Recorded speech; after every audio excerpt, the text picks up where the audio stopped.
Pemerintah Kota Denpasar terus menunjukkan komitmennya dalam melindungi dan mempertahankan eksistensi petani di tengah tantangan urbanisasi dan menurunnya minat generasi muda terhadap sektor pertanian. Salah satu langkah konkret yang ditempuh yakni dengan memberikan asuransi perlindungan kecelakaan kerja bagi para petani melalui program BPJS Ketenagakerjaan. Kepala Dinas Pertanian Kota Denpasar, Anak Agung Gede Bayu Bramasta mengungkapkan jumlah petani yang tercatat sampai saat ini berjumlah 4.200 orang yang terdiri dari petani pemilik dan hampir 80% petani penggarap.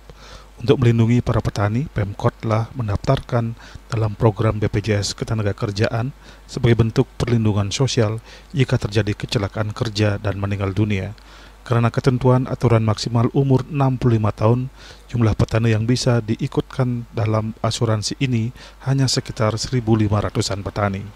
Petani yang tercatat di kami itu sekitar 4.200-an jumlah petani ya, termasuk ada petani pemilik dan hampir 80% adalah petani penggarap.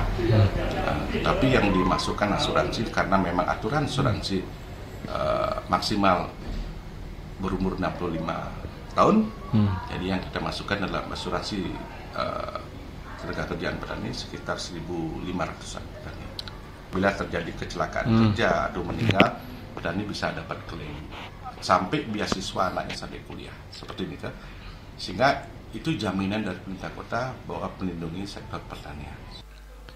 Selain memberikan jaminan sosial bagi petani, Pemkot Denpasar juga berupaya menjaga keberlanjutan lahan pertanian di tengah derasnya alih fungsi lahan. Langkah yang ditempuh antara lain perbaikan infrastruktur irigasi sawah, pemberian bantuan benih dan pupuk, serta program asuransi usaha tani padi untuk melindungi hasil panen dari risiko kerugian akibat bencana alam. Kota Denpasar sebagai ibu kota Provinsi Bali menjadi pusat perekonomian yang rawan terjadinya alih fungsi lahan pertanian. Melalui berbagai program perlindungan dan dukungan tersebut, pemerintah berharap profesi petani tetap bertahan dan mampu menarik minat generasi muda untuk menekuni sektor pertanian. Winarto Bali TV.